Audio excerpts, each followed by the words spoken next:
Well, it's kind of like our system is kind of against this that perpetuates this for our own system, like election system. So you have an election or you have some election, you got to change stuff every 4 years.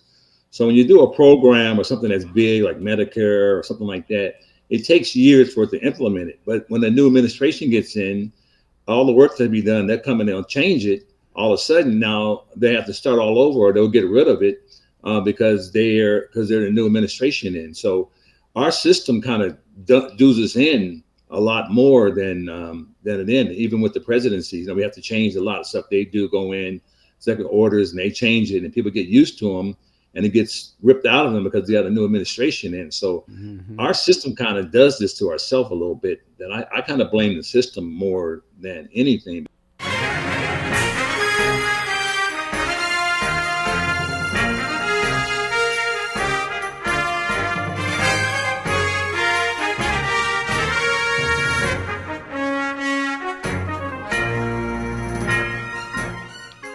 Welcome to Third Side Convo with your host, Bob Phipps.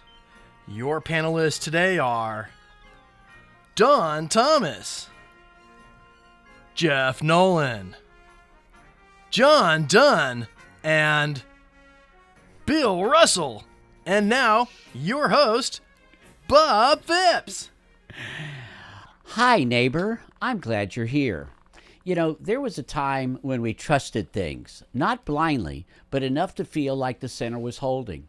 Over time, that trust began to slip, slowly at first, and then all at once. It didn't start with the current administration, and it didn't start with the last one either. But today, the division is sharper, and the doubt runs deeper. Tonight, we're not pointing fingers. We're peeling back the layers to ask, how did we get here? And is there any way to build back what's been lost? So come on in and let's talk about it.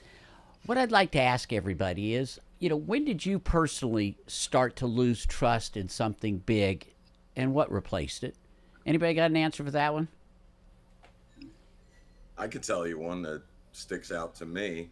I'm sure I have many that predate this, but the government lying us into the Iraq War, kind of sucked.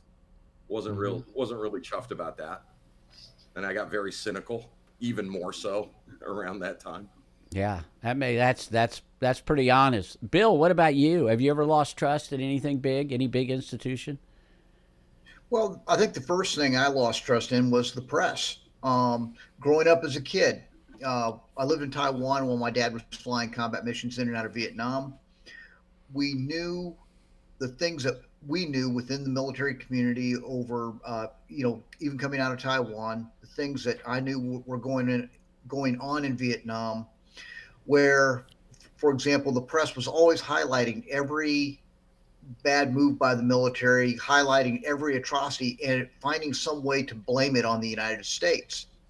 And when growing up and then watching the fallout of what occurred from the killing zones of killing fields of Cambodia to just the political fallout and the torture of the boat people and the people who remained behind in Vietnam, a lot of that the press lied about, and they never told the truth about the folks that were committing those crimes.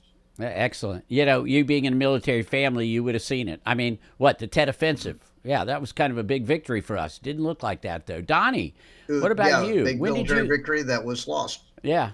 Um, Donnie, what about Lost you? politically. Well, I don't want. I didn't want to go down this tunnel a little bit. But I'm gonna go down to the tunnel of the history, especially being, as African American, being half. We always been under the cloud of the promise that we were promised that we were gonna get all these reparations and all this crap. So Hmm. that's one of them, and with the Indian stuff like that. So that's kind of where the background started. But the modern part, I go to the modern part, Yeah. is like what to say, when Iraq War and 9/11, and when they were lying to us about the mass destruction, Gotcha. So No, good thought. history, we would go back into that part, but modern history would be 9/11 right there. Okay, perfect. Johnny, what about you? You got to think about it a little bit. When did you lose faith or trust in something big?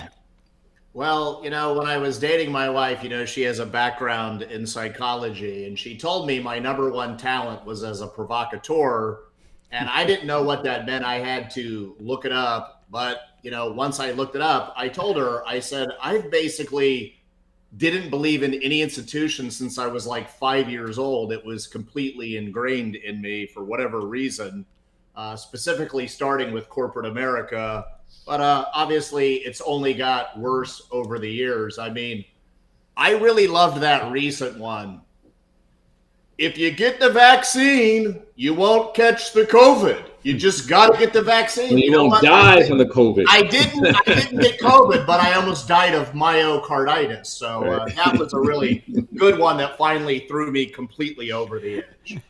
Yeah. Those were absolutely three big things. I mean, between they never COVID, said you wouldn't get the COVID. Yeah.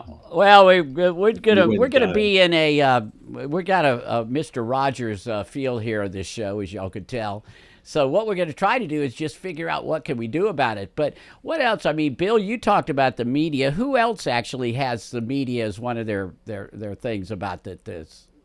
Is there anybody who doesn't? Yeah. I mean, it's the media has become so fractured, and I think we could say the media in an overarching way, but I think we're remiss if we don't say social media. The rise of social media is, I think, the cancer.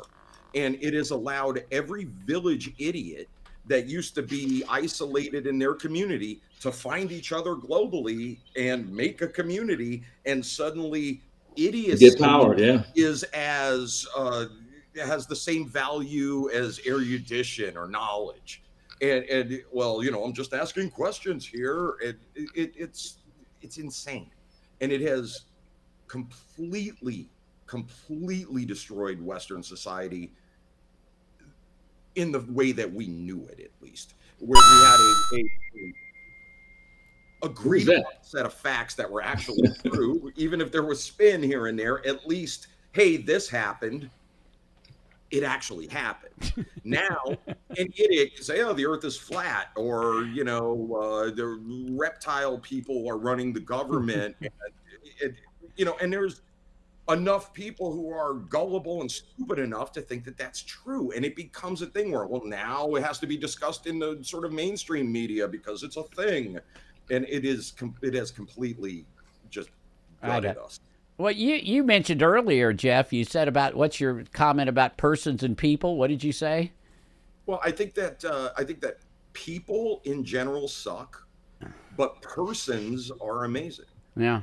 Yeah, now that's an interesting comment, and so I wonder sometimes, do we understand that all of these institutions are made up of people, and are we expecting too much? And every one of them's flawed. Johnny, are they all flawed?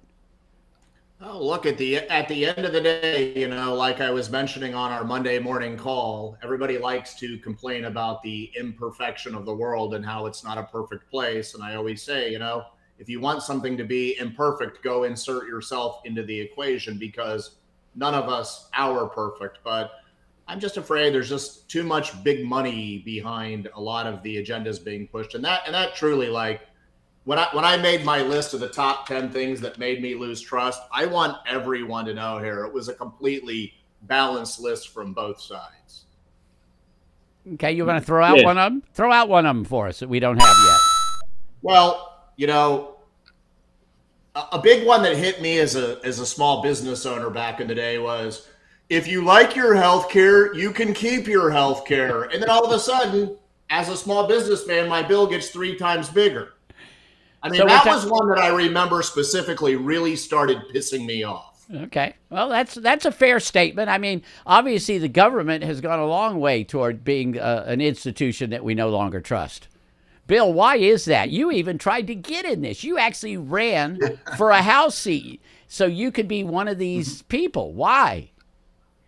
Well, because the guy I ran against was a national lightning rod and one of the most corrupt congressmen in United States history, in addition to the fact that he was lying about what was going on in Iraq and specifically falsely accusing the Haditha Marines of murder.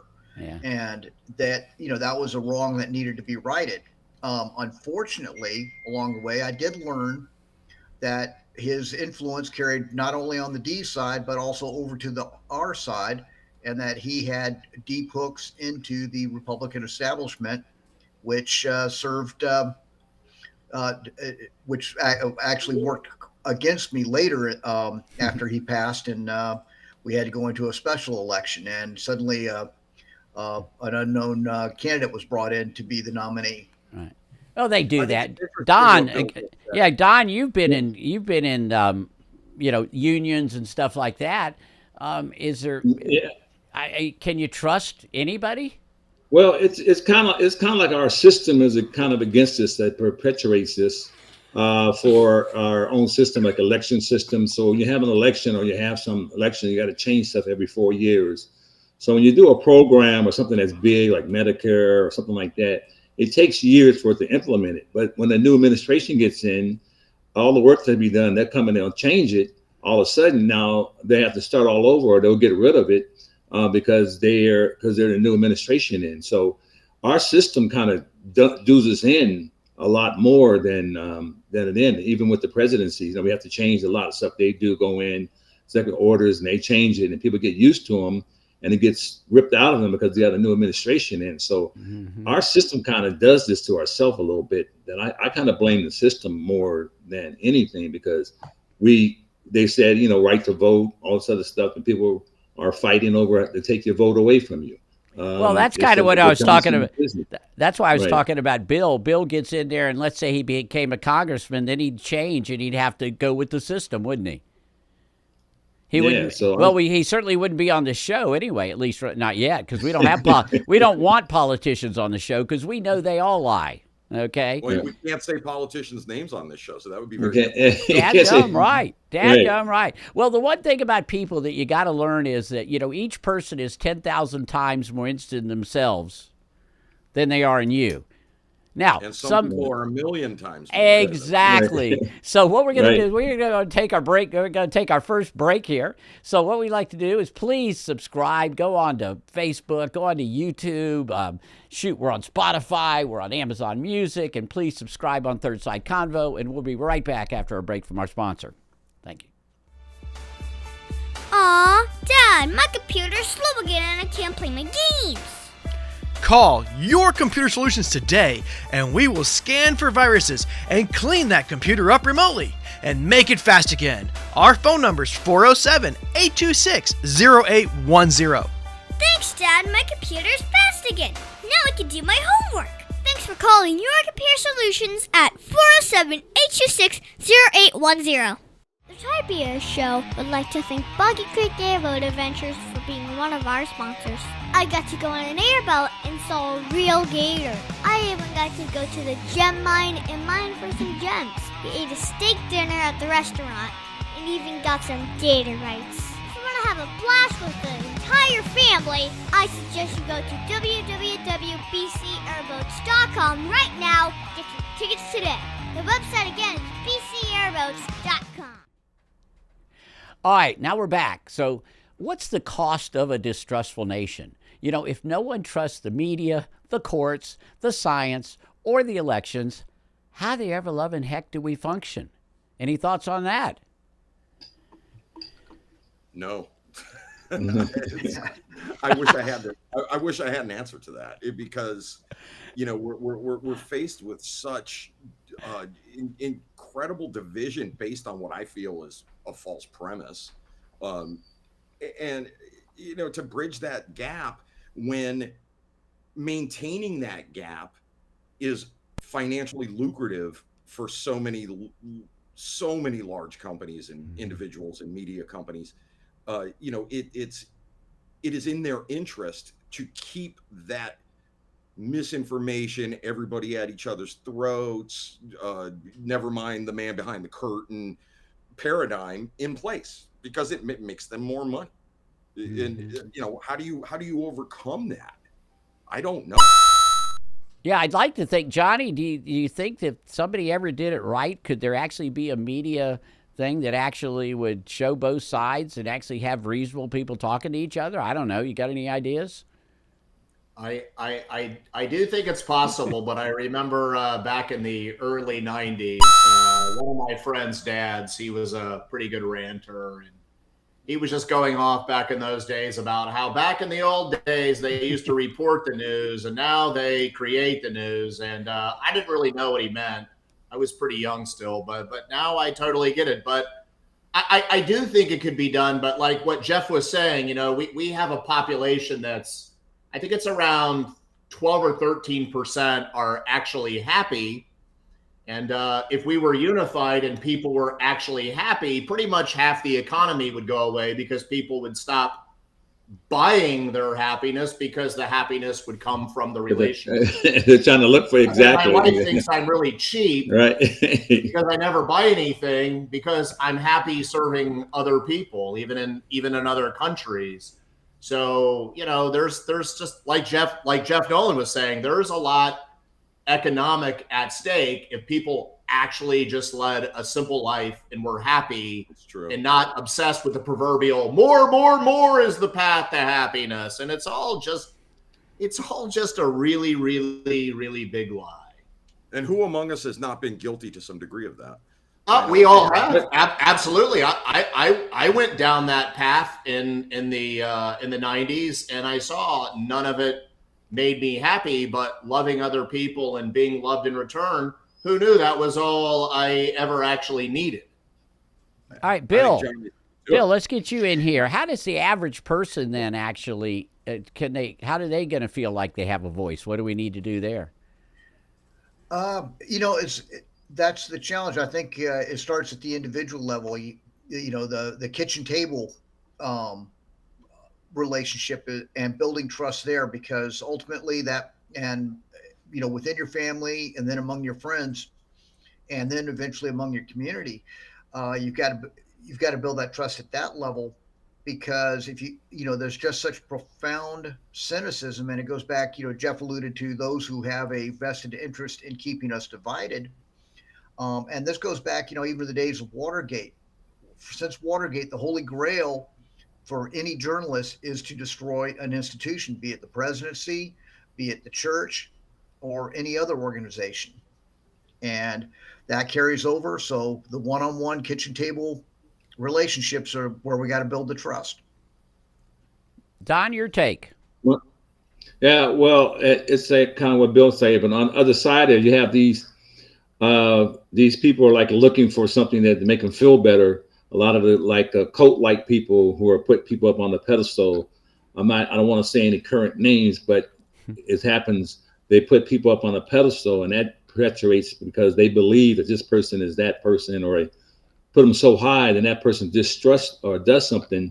It destroys mistrust. So it's kind of perpetuate all of those people who were believing in that person, even down to like, like Martin Luther King. They started putting stuff in it. It was bad, that he had bad women, and this guy led so many people. So it started making stories about that. So our people that tears down are some of our leaders, but some of it's not true, but some of it is true. And it makes it even worse for the people that were believing in that person. So they really stopped trusting folks. Why do we tear people down? Anybody got any thoughts on that one? Johnny, I know you might. Why do we tear people down? I mean, when you understand how miserable people are and how one of our primary defense mechanisms as human beings is projecting it onto other people, you kind of start to understand why people are the way they are. You know, like Wayne Dyer used to say, you know, if anger comes out of you, if chaos comes out of you, it's because that's what's inside of you. And what's supposed to be inside of us all is love, compassion, caring, empathy. But when you look at how much of the world has been traumatized, which it's, 7.5 out of 10 people have been traumatized by someone who was supposed to love them, you see why all of that stuff builds up inside of people. And really, the whole nation needs to just take like a month off from our jobs that ultimately don't really mean all that much in the grand scheme of things. And people need to heal all their wounds. And I'm telling you, it's an incredibly wounded society, and all the stats back up everything I say. I mean, you look at this, 85% of families right now are considered highly dysfunctional. And you're just like, how did we get here? Johnny, I think you're spot on, dude. I really do. I think you're kind of on fire tonight. Yeah, he wrote. I have this thing that's been on my mind for years and years and years, and I really feel like so much of human society problems stem from one thing: insecurity, personal insecurity in every way. Morally, emotionally, financially. It's all about insecurity, conflict, egotism. A lot of the things you're speaking about, Johnny, I think, comes down to personal insecurity, particularly the insecurity of men, but that's a whole other topic for another day. There's a lot. I'm with you though. And, to your point earlier, I think that, something that is really healing for everybody is service to others, service to your fellow man. It's the highest behavior any of us can engage in. And I always tell people, because so many people are overthinkers and they're stuck inside their head. And I go find somebody to do something nice for. And it works every single time. And I'm like, that's your body and mind trying to tell you something. And that is available to any of us every moment of any day. Hey, Bill, Sadly, did you? I don't think we're headed in that direction as well. Hey, Bill, did you actually clean your chimney today? Is that what you did? I did. Said you were acting as a chimney sweep. How much fun was that doing something like that? Did you see? Well, I wasn't helping anybody else, but You felt good though, didn't you? It was a home project, sure. Was this some stepping time?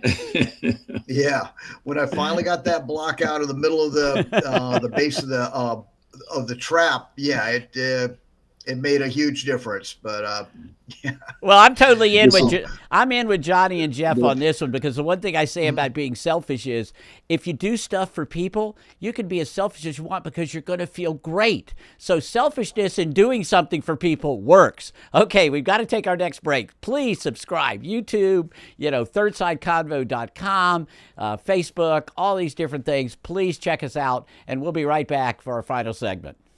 Corona Cigar Company is your one-stop shop for all your cigar needs. Whether that's a brand new humidor, a box of those new cigars you've been waiting for, a top-of-the-line cutter or lighter, a place to enjoy the finest cigars and spirits with friends, or the only cigars grown right here in the Sunshine State, we've got you covered. Come visit one of our retail locations for the ultimate cigar experience. Visit us online at coronacigar.com. Oak Ridge Gun Range is a family-oriented shooting range that has been in business for over 30 years. They specialize in basic firearm training and offer numerous services such as consignments, gun trades, gunsmithing, and concealed weapon classes. I even got my training for gun safety at Oak Ridge Gun Range. Great customer service, and firearm safety is what they do best. So find out more at oakridgegunrange.com. Welcome back. Now, the last segment, let's talk about, is rebuilding trust even possible? Now, we've kind of mentioned it a little bit here, the kitchen table, that type thing. But how do you earn trust? How do you build up back trust in all these institutions? All right? Let's talk with. I'm going to start with Bill again. I keep picking on him because he was going to get into one of these institutions. How the hell could you have ever tried to rebuild trust? Well, I think the biggest thing we see in rebuilding trust is not what you say, but what you do. And I think part of the reason for the success of the current administration among those for his loyal followers is the fact that he has performed on his promises, despite all the problems, and despite the Epstein missteps as it rolls out. There is great performance there that is keeping those who support him dedicated. Bill, next time break dedicated the to bill in those half. goals. We were doing so well. We made it almost 25 minutes. In fact, somebody told me, the name is going to go out really quick in this show, and I've been so impressed with everybody. So getting away from that, I was talking about you getting into the political world, Bill. How could you have actually rebuilt trust? And we can't trust you anymore. Well, so we're going to go over to Donnie right now. Donnie, how do you start rebuilding trust? I would just in the political world. That's too funny. I'm laughing. In the political world, it's just like, it's simple. The plan is laid out. It's just, follow the rules. The rules goes to everybody. Like if in Congress, you're no better than anybody else in Congress. You follow the same rules, follow the procedures. You don't get special privileges because you're a congressperson. Got You it. follow the rules where it's there. I mean, that's so we I can love start it. right there. That'll change a whole bunch of stuff. Just follow the rules. You don't get no special privileges that they're better than the next man. You commit a crime, guess what? You go through the same system like everybody else. Excellent. So, Johnny, how do we rebuild trust in all these places? I honestly don't. I don't know if it can be done, but like I suggested to everyone else, just take 1 week off of not watching the news at all whatsoever, loving your neighbor, and when the week is over, just rate that against how you normally feel, and you're going to go, wow, I really feel so much better, and the world didn't end because I stopped watching the news. If you feed negativity into your narrative, that's what is going to come out, whether you like it or not. It can only go one way. Garbage in, Keep garbage your out, eyes huh? on God Garbage and in, not yeah. the media. Got it. Jeff. I think that, and I don't know how this manifests, but I think that the United States probably needs a form of soft revolution where left, right, center, none of that stuff matters, where people, citizens, come together and realize that we are not each other's enemy, that our enemy are the people who want to control us. And it is in their interest to keep us at each other's throats over dumb stuff, or maybe it's not even dumb stuff that in the grander scheme doesn't really matter compared to the fact that we are being subjugated left and right. If we can somehow galvanize around something that allows us to realize that en masse, I think that things may change. Is that an incredible pipe dream? Yeah, I think it is. But I do believe that that's what it would take. Maybe maybe we raise Jimi Hendrix from the grave and he comes and tells us how to live. I don't know. But I do believe that that's true. And that we are not, the people are not nearly as divided as individuals as we have been painted to be, and that many of us have been led to believe we are. Yeah. On a one-on-one basis, again, people suck, persons are great. Yeah. Hey, Donnie, we've got, you've always got stuff in common with people. Like Donnie and I always get together because we're both big Cowboys fans, right? I mean, right. that overrides the rest of it, doesn't it? Yeah. Well, that's how we met. I mean, I remember that night we were 4:00 in the morning. We found out we're Cowboys fans. Just took the whole election. Just went to the backyard. We were up to like 4 a.m. talking about Cowboy stuff. It kind of made it refreshing that when you have stuff in common, that's what you have in the first place. So there's 5 or 6, 7 things we have in common as human beings before we even get to politics. In the first thing, health, food, family, friends, and everything else before we even get to the politics. So that's why I always go back to, I relate to people on that. When I get mad at somebody or get angry, I try to go back to my common stuff with them, common denominator. It kind of pulls me out of the anger, If I have any anger against anybody. Well, that kind of honesty, Don, builds bridges because it is true. If you look for something to link to somebody else, Bill, how do you do that? Because obviously, we've seen email threads going back and forth, but sometimes they actually, y'all are building bridges by discussing things, aren't you? Well, I think part of it is just to simply acknowledge the other person's point of view. And, when you can find a point of commonality and agree on particular aspects of the principles, and then get people to realize we're both looking at the same coin. You may see the head side, I may see the tail side, but it's still a coin. And it's the same coin. And then you can start flipping it around and, try to see the other person's perspective and then work towards it. But if you can view each other as seeing that you're working from a set of principles and not just a blind adherence to, see that, that's a heads on the coin as opposed to the tail, you can find that commonality and work towards a common goal, each bringing your own perspective to it. Yeah. Yeah, I think I agree Stephen. with Bill. I just find it unusual coming from the MAGA panelist. Yeah. Something's Well, in the air, right? yeah, but you're starting to see that, aren't you? That, if you seek first to be understood, to understand, excuse me, before you ask to be understood, which is what Stephen Covey, made his stuff on. That was just incredible. And that's what we're starting to do on this show, is we're seeking first to understand. You've got to listen first, and nobody does it. That's what we got to do. So what we want to do, I want to thank everybody for being with us tonight. These conversations aren't always easy, but they matter. Trust doesn't get rebuilt in a headline or a sound bite. It takes real people showing up, listening, and staying kind even when it's hard. All right? Someone once said there are many ways to say I love you, and sometimes the best way is simply showing up to listen. So until next time, take care of yourself, and per Johnny, take care of somebody else. We'll see you next week on the Third Side Convo.